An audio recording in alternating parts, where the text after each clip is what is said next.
यह कहानी शुरू होती है एक हंसते खेलते परिवार के साथ, लेकिन इसका ऐसा दुखद अंत होगा यह किसी ने सोचा नहीं था। शिखर और अंकिता दोनों की शादी को 2 साल हुए थे। आज शिखर के छोटे भाई रौनक की शादी पक्की हो गई थी। अमृता और रौनक दोनों एक दूसरे से प्यार करते थे। कुछ ही दिनों में दोनों की शादी होने वाली थी। रौनक और शिखर के माता पिता बचपन में ही चल बसे थे। शिखर ने छोटी उम्र में ही काम करना शुरू कर दिया था। उसका एक ही सपना था अपने साथ साथ रौनक को भी पढ़ा लिखा कर काबिल बनाना। शिखर का सपना आज पूरा हुआ था। रौनक एक बहुत बड़ी कंपनी में मैनेजिंग डायरेक्टर बन गया था। आज अमृता जिसे वह बहुत चाहता था वह भी उसकी जिंदगी में आने वाली थी। शिखर, अंकिता और रौनक तीनों अमृता के घर बैठे थे। शादी की बात कर रहे थे। सारी बातें तय हो जाने के बाद तीनों उठकर खड़े हो गए। शिखर ने अमृता के पापा से कहा, अंकल आप शादी की तारीख निकलवा दीजिए। और हाँ, हम शादी बहुत ही सिंपल करना चाहते हैं, तो ज़्यादा परेशान मत होना, शादी का सारा इंतजाम मैं देख लूँगा। अमृता के पापा जगबीर जी ने कहा, बेटा तुमसे बात करके तो मेरा मन ही हल्का हो गया, तुम चिंता मत करो, मैं सब कर लूँगा। शिखर ने अंतिका की ओर इशारा किया। दोनों विदा लेकर चल दिए। बाहर आकर रौनक ने कहा, भैया आप भाभी को लेकर चलो, मैं थोड़ी देर में आता हूँ। यह सुनकर शिखर ने उसे घूरते हुए कहा, तुझे पता है ना रात कितनी हो गई है, सुनसान रास्ता है, जंगल भी पड़ता है, चल हमारे साथ। अंतिका ने कहा, उफ आप भी ना ओल्ड फैशन हो, इसे थोड़ा सा टाइम दीजिए अमृता के साथ बिताने के लिए। इन दोनों की जिंदगी का आज बहुत बड़ा दिन है। यह सुनकर शिखर हंसने लगा। रौनक को वहीं छोड़कर दोनों वापस चल दिए। शिखर जल्दी से जल्द घर पहुंचना चाहता था। रास्ते का कुछ हिस्सा जंगल से होकर गुजरता था, जहां स्ट्रीट लाइट भी नहीं थी। शिखर बहुत संभलकर गाड़ी चला रहा था। शिखर ने अवंतिका से कहा, जानती हो अंतिका, मुझे अपनी शादी की जितनी खुशी नहीं हुई थी उससे ज़्यादा आज हो रही है। आज ऐसा लग रहा है जैसे मेरा सपना पूरा हो रहा है। मैंने रौनक को अपने बेटे की तरह पाला है। उसकी शादी से बढ़कर खुशी मेरे लिए कुछ नहीं हो सकती। अवंतिका बोली, हाँ मैं समझ सकती हूँ। मेरे पापा ने जब मेरी शादी पक्की की थी तो ये भी कितना खुश थे। आज तुम वही खुशी महसूस कर रहे हो। तभी गाड़ी को तेज झटका लगा, जैसे गाड़ी किसी चीज से टकराई हो। शिखर और अवंतिका घबरा गए। शिखर ने फटाफट ब्रेक लगाए। अवंतिका की चीख निकल गई। शिखर ने कहा, पता नहीं शायद कोई जंगली जानवर होगा, मैंने बातों के चक्कर में ध्यान से नहीं देखा, मैं उतरकर देखता हूँ। अवंतिका बहुत डर गई थी। उसने कहा, नहीं तुम नीचे मत उतरो, चलो यहाँ से फटाफट। शिखर भी घबरा गया था, लेकिन फिर भी उसने कहा, उतर कर तो देखना पड़ेगा, कहीं कुछ गाड़ी के नीचे न फंसा हो, गाड़ी को कितना नुकसान हुआ यह भी देखना पड़ेगा। वह अंतिका से बात ही कर रहा था, तभी अंतिका सामने शीशे में देखकर चीख पड़ी। उसे देखकर शिखर ने पीछे मुड़कर देखा। एक आदमी खून से लथपथ सड़क पर खड़ा था और अपने आप को घसीटता हुआ उनकी ओर आने की कोशिश कर रहा था। वह बहुत बुरी तरह जख्मी था। शिखर और अंतिका बुरी तरह घबरा गए। शिखर उतरकर उसके पास जाना चाह रहा था, लेकिन अंतिका ने चिल्लाते हुए कहा, भागो यहाँ से, तुमने एक आदमी को उड़ा दिया है, पुलिस केस हो जाएगी। घबराहट में शिखर ने गाड़ी भगा दी। उसने सामने शीशे में देखा, वे आदमी गिरा पड़ा था और हाथ जोड़कर मदद के लिए पुकार रहा था। शिखर घबराहट में गाड़ी भगाता हुआ बहुत दूर निकल गया। अवंतिका अब भी रो रही थी। शिखर ने कहा, हमें शायद उसकी मदद करनी चाहिए थी, उसे अस्पताल ले जाना चाहिए था, वह मर जाएगा। अवंतिका ने कहा, तुमने देखा नहीं, उसके ऊपर गाड़ी चढ़ गई थी, वे बचेगा नहीं, अस्पताल ले जाते तो तुम फंस जाते। अवंतिका की हाँ में हाँ मिलाकर शिखर ने गाड़ी की स्पीड तेज कर दी। कुछ ही देर में वे दोनों शहर में पहुंच गए। वहां पहुंचकर दोनों ने राहत की सांस ली। अवंतिका ने पानी की बोतल निकाल कर पानी पिया और बोतल शिखर की ओर बढ़ा दी। शिखर ने मना कर दिया। कुछ ही देर में घर आ गए। शिखर ने गाड़ी पार्क की और उतर कर देखा, गाड़ी पर सामने से डेंट पड़ गया था। एक ओर की फ्रंट लाइट भी टूट गई थी। अवंतिका जल्दी से गाड़ी से उतरी और शिखर को लेकर अंदर आकर सोफे पर बैठ गई। शिखर को बहुत पछतावा हो रहा था हे भगवान, आज ही ये सब होना था। पता नहीं बेचारा बचा या नहीं। अवंतिका बोली, शिखर अब इस बात को भूल जाओ। उसे बचाने के चक्कर में तुम्हें पुलिस पकड़ लेती और हम सबका क्या होता। शिखर ने अवंतिका की बात में सहमति जताई, लेकिन उसका मन अंदर से उसे कचोट रहा था। बार बार वही दृश्य दिख रहा था। खून में लथपथ आदमी उठकर किसी तरह उनकी ओर आ रहा था। फिर वह गिर पड़ा और जमीन पर पड़े पड़े हाथ जोड़ रहा था। कुछ ही देर में घंटी बजी। शिखर ने गेट खोला तो देखा सामने रौनक खड़ा था। रौनक अंदर आया। शिखर ने जल्दी से गेट बंद करके शिखर ने सवाल किया। शिखर ने पूछा, तू वहाँ से आया? रास्ते में कुछ दिखा? रौनक बोला, नहीं भैया, रास्ते में कुछ नहीं था। यह सुनकर शिखर को और ज़्यादा घबराहट होने लगी। वह उसे अपने बेडरूम में ले गया, जहाँ अवंतिका बैठी रो रही थी। भाभी को रोता देखकर रौनक ने कहा, क्या हुआ भैया, आप दोनों की लड़ाई हुई है क्या? भाभी रो क्यों रही है? शिखर ने सुलझाते हुए कहा, क्या बकवास कर रहा है? मैं जो पूछ रहा हूँ उसका जवाब दे। जंगल की रोड पर तुझे कोई घायल आदमी मिला था क्या? अब रौनक के सब्र का बाँध टूट रहा था। भैया साफ साफ बताओ, बात क्या है? भाभी क्यों रोई जा रही है? शिखर उसे सारी बात बता देता है। यह सुनकर रौनक सिर पकड़कर बैठ जाता है। हे भगवान, यह क्या कर दिया आपने? लेकिन उस रास्ते पर तो कोई नहीं मिला। शिखर ने अवंतिका की ओर देखते हुए कहा, तुम रो क्यों रही हो सकता है कोई उसे उठाकर अस्पताल ले गया हो। रौनक भी शिखर की बात का समर्थन करता है और अवंतिका को दोनों चुप कराने की कोशिश करते हैं। तीनों सोने चले जाते हैं। शिखर और अवंतिका अपने बेडरूम में लेटे थे। नींद किसी को नहीं आ रही थी। इधर रौनक भी जाग रहा था। जंगल में घायल पड़े उस आदमी के साथ क्या हुआ, यह सब जानना चाहते थे। रात के गहरे सन्नाटे में वह करीब 40 साल का आदमी, जो कि आखिरी बस छूट जाने के कारण ही पैदल अपने गांव की ओर जा रहा था, वह जल्दी जल्दी कदम बढ़ा रहा था। उसे पता था इस जंगल में रात को 12 बजे के बाद शैतानी ताकतों का कब्जा हो जाता है, इसीलिए वह जल्दी जल्दी कदम बढ़ा रहा था। तभी उसे पीछे से एक कार आती दिखाई दी। उसने सोचा, उससे लिफ्ट मांग लेता हूँ। वह मुड़कर हाथ दे रहा था, लेकिन जिस कार से वह सहारे की उम्मीद कर रहा था उसी ने उसे कुचल दिया। कार में बैठे दो लोग ने अपनी बातों के चक्कर में उसे अनदेखा कर दिया। पूरा शरीर खून से लथपथ था। वह हाथ जोड़कर उसे ले जाने की प्रार्थना कर रहा था। गले से आवाज़ नहीं निकल रही थी, लेकिन फिर भी बुरी तरह चिल्ला रहा था। 1 मिनट के लिए गाड़ी रुकी। गाड़ी को रुकता देखकर वह आदमी किसी तरह घसीटता हुआ गाड़ी की तरफ बढ़ने लगा। लेकिन यह क्या, दूसरे मिनट में गाड़ी चल दी और तेजी से दूर निकल गई।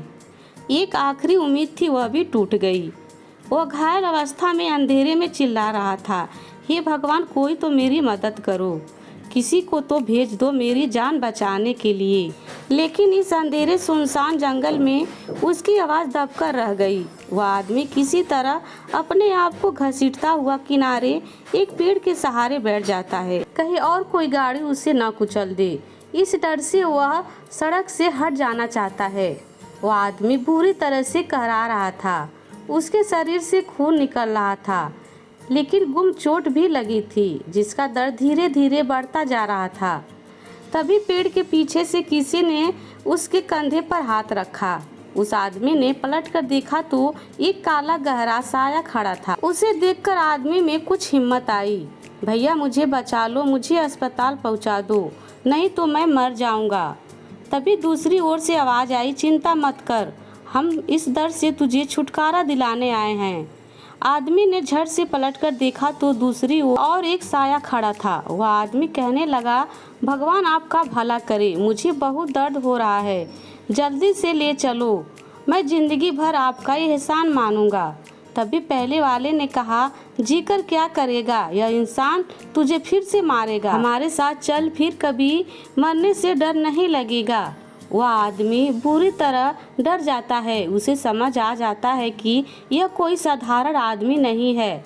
वह कहता है, तुम कौन हो, मुझसे क्या चाहते हो? यह सुनकर दोनों हंसने लगते हैं। उनमें से एक कहता है, हम नरपिशाच हैं, हम सिर्फ खून पीते हैं, जिसका हम खून पीते हैं वह हमारे जैसा बन जाता है। यह सुनकर वह आदमी रोने लगता है, माफ़ी मांगने लगता है। तभी दूसरा आदमी बोलता है, तुझे उनसे बदला नहीं लेना जिन्होंने तुझे मारा है। हम तेरा खून पीकर तुझे नरपिशाच बना देंगे, फिर तू अपना बदला ले सकेगा, इस दर्द से मुक्त हो जाएगा। वह आदमी बात ही कर रहा था, डर के मारे वह थर थर काँप रहा था। तभी पहले वाले नरपिशाच ने उसे कंधे के पास अपने दांत गड़ा दिए। कुछ ही देर में दोनों ने मिलकर उस आदमी को पकड़कर उसका पूरा रक्त पी लिया। बिना रक्त के कुछ ही मिनट में वह मर गया। दोनों नरपिशाच ठहाका लगाकर हंसने लगे। एक ने उसके शव को नीचे खाई में फेंक दिया। तभी सामने वही आदमी खड़ा दिखाई दिया। उसकी आंखों से भयंकर आग निकलती लग रही थी, आंखें लाल सुर्ख। पहले वाले नरपिशाच ने कहा, अब तुझे इंतकाम लेना है। जितने लोगों का खून पिएगा उतने ही तेरी रक्त बढ़ती जाएगी, लेकिन जिसने तुझे मारा है उसका रक्त पीने से तेरी रक्त 4 गुना हो जाएगी। तीनों एक दूसरे का हाथ पकड़कर जंगल में गुम हो गए। अवंतिका और शिखर बहुत देर रात तक जगते रहे। सुबह बाहर माली घंटी बजा रहा था, जिसे सुनकर शिखर चौंक कर उठा। वह बाहर आया और उसने गेट खोला। क्या बात है माली काका? माली ने बताया, साहब मैं पौधों में पानी दे रहा था, तभी मेरी नज़र पार्किंग में खड़ी आपकी गाड़ी पर पड़ी। उसके आगे का हिस्सा टूटा हुआ था और उस पर लाल रंग लगा था। ऐसा लगता है जैसे किसी का खून हो। साहब कोई एक्सीडेंट हुआ था क्या? शिखर घबरा गया, लेकिन फिर उसने अपने आप को संभालते हुए कहा, यह क्या कह रहे हो? चलो देखते हैं। दोनों गाड़ी के पास जाते हैं। शिखर गाड़ी देखते ही समझ जाता है उसका बम्पर बिल्कुल टूट चुका था। सामने की एक लाइट भी टूटी हुई थी। टूटे हुए बम्पर पर खून लगा था। उसने माली से कहा, अरे कुछ नहीं, कल जंगल में शायद कोई जानवर इससे टकरा गया होगा। मैं मैकेनिक को फ़ोन कर देता हूँ, वह गाड़ी ले जाएगा। माली का चेहरा पीला पड़ गया था। उसने कहा, साहब यह क्या कह रहे हैं? कल आपने जंगल में किसी के ऊपर गाड़ी चढ़ा दी। आपको पता है उस जंगल में नरपिशाच रहते हैं। इस खून को सूंघते हुए वो घर आ जाएंगे। शिखर पसीने पसीने हो रहा था। तभी आवाज़ सुनकर अवंतिका भी बाहर आ गई थी। मालिक की बात सुनकर शिखर ने कहा, यह क्या बकवास कर रहे हो? कोई नरपिशाच नहीं होता। जरा सी बात का पतंगड़ बना रहे हो। जाओ अपना काम करो। माली चुपचाप चल देता है। तभी अवंतिका उसे रोकती है। माली काका क्या बता रहे थे आप? माली ने बताना शुरू किया, साहब यह इलाका एक आदिवासी कबीले का था। यहाँ के लोग इस जंगल में रहते थे। पहले सड़क नहीं थी, कच्चा रास्ता था। कबीले में किसी भी बाहर के आदमी का आना जाना नहीं था। एक दिन 1-2 गांव वाले चुपचाप इस रास्ते को पार कर रहे थे। किसी को ज़रूरी काम होना था तो वहीं जाना था। कबीले वाले कभी किसी को परेशान नहीं करते थे। कबीले के सरदार मंगल सिंह बूढ़े हो चले थे। उनका बेटा बहुत ही नालायक था। कबीले की प्रथा थी कि कबीले का सरदार अपनी जगह खुद किसी को चुनता था। कबीले का एक नौजवान था। सुंदर सरदार ने उसे अपनी जगह सरदार बना दिया। यह बात मंगल सिंह के बेटे को बहुत बुरी लगी। एक दिन सुबह मंगल सिंह जंगल में मरे हुए मिले। उसके कुछ दिन बाद सुंदर की भी लाश कबीले वाले को मिली। सभी सरदार के बेटे को इसके लिए दोषी मानने लगे। एक दिन इसी सड़क पर कबीले वाले ने उसे पत्थर मार मार कर मार दिया। उसके बाद इस कबीले में हर शनिवार की रात कोई न कोई मारा पाया जाता। कहते हैं मंगल सिंह का बेटा नरपिशाच बन गया, क्योंकि जो भी मरता था उसके कंधे के पास दांतों के निशान होते थे और उसके शरीर में एक बूंद भी खून नहीं होता था। डर के मारे कबीले वाले इस जगह से भाग गए। उनके जाने के बाद भी यह सिलसिला रुका नहीं। जो भी उस कच्चे रास्ते पर जाता उसकी लाश अगले दिन मिलती थी। लेकिन कुछ दिन बाद जंगल के उस पार बसावट होने लगी। तब सरकार ने यह पक्की सड़क बनवा दी। दोनों तरफ लाइट लग गई। बहुत दिनों तक रात गार्ड तैनात रहते थे। फिर मौतों का सिलसिला बंद हो गया। सबको यह लगता था कि वह नरपिशाच भी मर गया या कहीं भाग गया। लेकिन कुछ साल बाद उस रास्ते से एक पति पत्नी, जिनकी कार खराब हो गई थी, पैदल जा रहे थे। सुबह उसी अवस्था में उनकी लाश मिली। तब से अंधेरा होने के बाद कोई उस रास्ते पर नहीं जाता। 1-2 गांव के बुजुर्ग ने दूर से देखा कि जिन लोगों को वह नरपिशाच खून पीता था वह उसी सेना में शामिल हो जाते हैं। यह सेना अब पूरे जंगल में फैल चुकी है। उस रास्ते की कोई भी चीज़ आपके घर तक नहीं आनी चाहिए। आपकी गाड़ी की टक्कर से यह खून यहाँ तक पहुँच गया है। वे लोग ज़रूर आएंगे। यह सुनकर शिखर और अवंतिका दोनों घबरा जाते हैं। शिखर कहता है, काका, यह भी तो हो सकता है कि यह सब सुनी सुनाई बातें हो। माली काका ने कहा, साहब, मेरी बातों को नज़रअंदाज मत कीजिए, नहीं तो बहुत पछताएंगे। अगर जंगल में किसी को आपकी गाड़ी से चोट लगी है तो नरपिशाच आपको ढूंढते हुए आएंगे जरूर। अवंतिका ने कहा, काका, अब क्या करना चाहिए? माली काका ने कहा, मेम साहब, फिलहाल तो आप घर पर रहिएगा। दूसरी बात, गलती से भी उस रास्ते पर कभी मत जाना। आप या आपसे जुड़ी कोई भी इंसान उधर नहीं जाना चाहिए। मैंने सुना है नरपिशाचों की सूंघने की शक्ति बहुत तेज होती है। आप या आपसे जुड़ी कोई भी व्यक्ति उस जगह गया तो वह उसके साथ आपके घर तक आ जाएगा। साहब, मेरी बात मानो तो इस गाड़ी को या बेच दो या इसे आग लगाकर ख़त्म कर दो। शिखर बोला, काका, डरो मत, आज के ज़माने में यह सब नहीं होता। आप जाओ, अपना काम करो। मालिक काका चल दिए। जाते जाते उन्होंने कहा, मेम साहब, मेरी बातों को नज़रअंदाज मत करो, नहीं तो इसका अंजाम बहुत बुरा होगा। अवंतिका यह सुनकर अंदर आकर सोफे पर बैठ गई। उसकी आंखों से आंसू बह रहे थे। शिखर भी उसके पीछे अंदर आया। उसने कहा, अरे तुम भी कहाँ इस गांव वालों की बातों में आ जाती हो? मॉडर्न होते हुए भी भूत प्रेत में विश्वास रखती हो। अवंतिका ने कहा, तुम्हें तो कुछ समझाना ही बेकार है। जब तक हमारे साथ कुछ बुरा नहीं हो जाता तुम्हें कुछ समझ नहीं आएगा। दोनों बातें ही कर रहे थे तभी रौनक आ गया। क्या हुआ भाभी? अवंतिका ने उसे सारी बातें बता दी। यह सुनकर रौनक के पसीने छूट गए। वो बोला, हाँ भाभी, मैंने भी यह किस्से सुने तो हैं। अवंतिका ने कहा, यह बात अपने भैया को समझाओ, इन्हें समझ नहीं आ रही कि हम कितनी बड़ी मुसीबत में फंस गए हैं। शिखर कुछ बोल नहीं पा रहा था। शायद उसे एहसास था कि उसने गलती तो किया है, जिसकी सज़ा भुगतने के लिए वह तैयार था। शिखर ने कहा, चलो तुम दोनों की बात मान लेते हैं, लेकिन अब करना क्या है? अवंतिका जैसे बस यह सुनना चाहती थी। उसने तुरंत कहा, सबसे पहले इस गाड़ी को ठिकाने लगाओ, या तो इसे बेच दो, कहीं ले जाकर आग लगा दो। दोनों भाई मिलकर गाड़ी को आग लगाने की सोचते हैं, क्योंकि इस छोटी सी जगह में गाड़ी बेचना बहुत कठिन था। दोनों गाड़ी को एक सुनसान जगह ले जाकर आग लगा देते हैं। शिखर अपनी कार को जलते हुए देखकर रो रहा था, लेकिन रौनक उसे समझाया, भैया, हम सही सलामत रहे तो इससे बड़ी गाड़ी खरीद लेंगे। दोनों शाम तक घर आते हैं। अवंतिका खाना बनाकर तैयार हो चुकी थी। अवंतिका ने घर में घुसते ही पूछा, क्या हुआ, हो गया काम? शिखर बिना कुछ बोले सोफे पर बैठ गया। रौनक ने भाभी को समझा दिया। अवंतिका बोली, चलो मैंने खाना बना लिया है, आप लोग फ्रेश होकर आ जाओ। शिखर बोला, मेरा कुछ खाने का मन नहीं है। रौनक बोला, भैया, कल से आपने कुछ नहीं खाया, भूखे रहने से क्या होगा? खाना खाओगे तो सोचने की शक्ति मिलेगी। कुछ देर बाद तीनों डाइनिंग टेबल पर बैठते हैं। खाना खाने के बाद शिखर और रौनक दोनों छत पर टहलने चले जाते हैं, क्योंकि अवंतिका ने बाहर जाने के लिए मना कर दिया था। शिखर और रौनक दोनों छत पर घूम रहे थे। अचानक शिखर की नज़र पहाड़ के बीच में उस रास्ते पर जाती है जो जंगल को जाता है। उसे देखकर शिखर चिल्लाने लगता है, मैंने कुछ नहीं किया, मुझे छोड़ दो, मुझे छोड़ दो। रौनक उसे संभालता है, भैया क्या बात है, क्यों चिल्ला रहे हो? शिखर कहता है, वे मुझे बुला रहा है, वे मुझे मार देगा। रौनक उस ओर देखा, भैया वहाँ कोई नहीं है, आपको वहम हो रहा है। लेकिन शिखर बार बार चिल्ला रहा था। उसकी आवाज़ सुनकर अवंतिका भी ऊपर आ जाती है।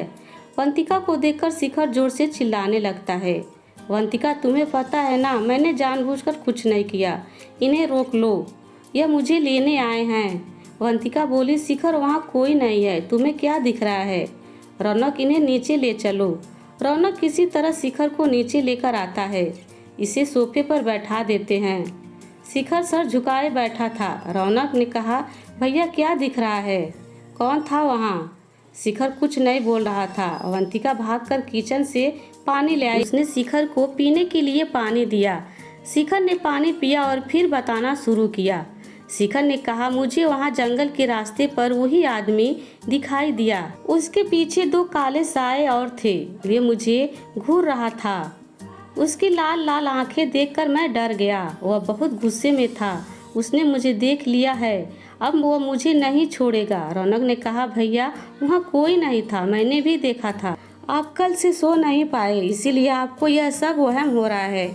अवंतिका और रौनक मिलकर शिखर को समझा रहे थे, लेकिन शिखर ने जो कहा उसे सुनकर दोनों के होश उड़ गए। जब हम कार को आग के हवाले कर रहे थे, ठीक उसी समय वह मेरे पीछे खड़ा दिखाई दे रहा था। मुझे ऐसा महसूस हुआ, लेकिन मैंने सोचा कि यह मेरा वहम होगा। मैंने कई बार मुड़कर देखा, लेकिन वहाँ कोई नहीं था। लेकिन मैंने जैसे ही कार को देख रहा था, मैं रो रहा था। वह मेरे पीछे खड़ी होकर हंस रहा था, जैसे उसका बदला पूरा होने वाला है। रौनक ने शिखर को कहा, लेकिन भैया मैं भी तो आपके साथ खड़ा था, मुझे तो कुछ भी महसूस नहीं हुआ। शिखर ने कहा, तुम इस सब में शामिल नहीं थे। गुनाह मुझसे हुआ है, सजा मुझे मिलेगी। रौनक, तुम एक काम करो, अपनी भाभी को लेकर मुंबई चले जाओ। मेरे साथ जो होगा मैं सह लूँगा। यह सुनकर अवंतिका रोने लगी। उसे रोता देखकर रौनक ने कहा, भैया हम आपको इस मुसीबत में छोड़कर कहीं नहीं जा रहे हैं। जो भी होगा हम सब मिलकर उसका सामना करेंगे। मैं कल मालिक काका से मिलकर इस समस्या का हल ढूंढने की कोशिश करता हूँ।